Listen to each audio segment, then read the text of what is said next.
Olá, pessoal. Então, hoje nós vamos falar sobre a dor de cabeça, né, conhecido como cefaleia, né, que a gente é a queixa mais comum no pronto-socorro nosso, né? Então, a gente, como neurologista, como um clínico geral que atende na porta, né, a gente tem que entender o que é a cefaleia, né, como que a gente vai diferenciar uma cefaleia primária e uma cefaleia secundária e como que nós vamos abordar daqui para frente.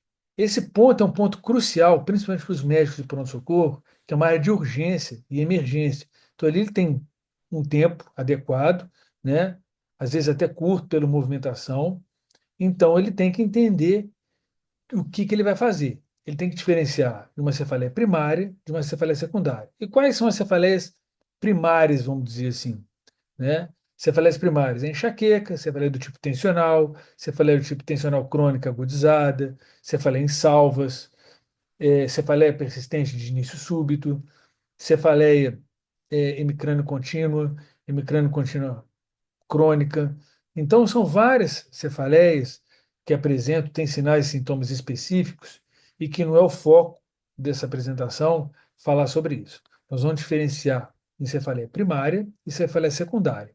A cefaleia primária é aquela que tem, né, uma fisiopatologia própria, enxaqueca, por exemplo, né, dor de cabeça de um lado, de outro, às vezes tem uma aura enxaquecosa, e tem fotofobia, fonofobia, osmofobia, enjoo e às vezes até vômito. Dura de 4 a 72 horas e depois melhora, às vezes espontaneamente, às vezes com analgésico. É uma dor de cabeça incapacitante, que as pessoas não conseguem ir ao trabalho, conseguem fazer suas tarefas, estudar, enfim, prejudica as atividades de vida diária dela.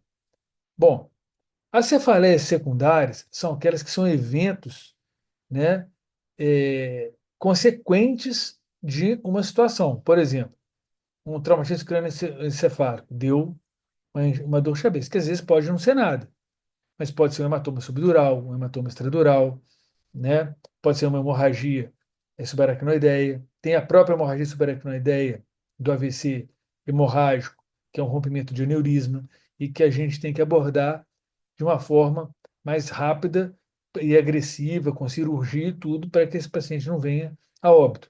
A cefaleia de origem febril, que pode ser uma mera sinusite, mas pode ser também uma meningite, que é grave, que merece um tratamento imediato, né, tratamento com antibiótico de largo espectro, em dose de sistema nervoso central, enfim. Então, a gente tem que ter essas características. Eu faço uma divisão muito clara, né, dos sinais de gravidade, que nós chamamos de red flags, que são os sinais de alerta da dor de cabeça. Né? Então, quais são os sinais de alerta das dores de cabeça? Primeiro, cefaleia que se inicia depois de 50 anos. A pessoa nunca teve cefaleia e começa a ter cefaleia, dor de cabeça. Dois, cefaleia associada à febre. Como eu falei, pode ser uma sinusite, mas a gente tem que afastar a meningite. Então a gente afasta fazendo, né, o hemograma, faz os testes de rigidez de nuca, o sinal de Kernig, Brudzinski, isso que são outros é, formas que a gente tem, né? E às vezes nem precisa de tomografia para fazer isso, né? A tomografia ainda eu vou falar depois. Outra forma, hemorragia subaracnoideia. Essa sim, a gente fala um thunderclap headache. A cefaleia mais forte que a gente teve na vida. A cefaleia associada à trovoada. Thunderclap headache, a cefaleia de trovão, vamos dizer assim. Né? Então, essa cefaleia merece, por quê? Primeiro que um paciente já chega grave no consultório a maioria das vezes. Quando chega, né, no pronto-socorro, ele chega com déficit motor, ou então chega torporoso, com rigidez de nuca, né, com vômitos, e entendendo que esse paciente merece fazer uma tomografia de forma imediata. Cefaleia associada a pacientes imunodeprimidos, principalmente aqueles com HIV, né, pensando no sarcoma de Kaposi, né, que são pacientes que têm uma, pode aparecer um tumor, né, e que pode piorar o quadro, que pode ter pneumocistose, meningite fúngica, né, que são outros tipos de doenças que a gente deve investigar. Quinto, né, que é a dor de cabeça ligada né, ao uso de anticoncepcional, por exemplo, né, esse paciente, mulher jovem com uso de anticoncepcional, com uma mudança do padrão dessa dor de cabeça. Então, a gente vê esses pacientes que pode ser é, geralmente trombose de seio venoso. Tem acontecido muito, embora a frequência é muito baixa, em torno de 1 a 2 casos por 100 mil habitantes.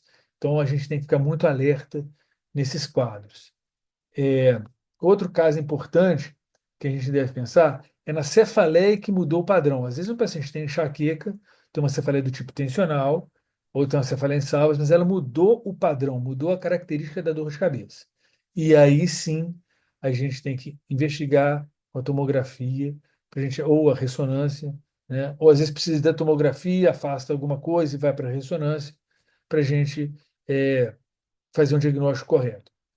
Bom, o que me chama a atenção é que muitas das vezes a dor de cabeça é tratada de forma, às vezes, inadequada, né? Então, às vezes, usa muito remédio à base de cafeína, né? Tem várias fórmulas no mercado, e essa cafeína causa o quê? Dependência do sistema nervoso central. A gente sabe que o café é um estimulante, ele trata a dor de cabeça e trata outras coisas, melhora a disposição e tudo, mas o abuso desses analgésicos pode mudar o padrão da dor de cabeça, vir mais frequentes e mais intensas, e aí a pessoa procura o pronto-socorro. E o médico ali vai ter que tomar essa resolução, mesmo tendo a tomografia normal. O grande problema desse médico é quando ele tem uma tomografia normal, faz uma ressonância da normal, e aí, como é que eu vou fazer? Né? Então, tem que ficar atento a esses sinais de alerta. O mais importante disso tudo é fazer uma coleta de uma anamnese bem feita, colher a história familiar, a história patológica pregressa, o uso de medicações, os antecedentes médicos, a história social. Para quê? Para que você tenha uma visão adequada, isso numa anamnese rápida, dirigida. Não precisa de uma anamnese muito grande, um exame neurológico, em que deve consistir, principalmente, no exame de fundo de olho, nos déficits motores agudos, né, se mexe um braço, mexe um outro, como é que faz, né? E a partir daí você vai trilhar um diagnóstico. Outra coisa importante é entender como funciona o sistema de dor do sistema nervoso central. Mas essa é uma aula que vai ser uma nova etapa, um novo capítulo, e aí nós vamos dar seguimento ao tratamento das cefaleias, tá bom? Tchau, tchau.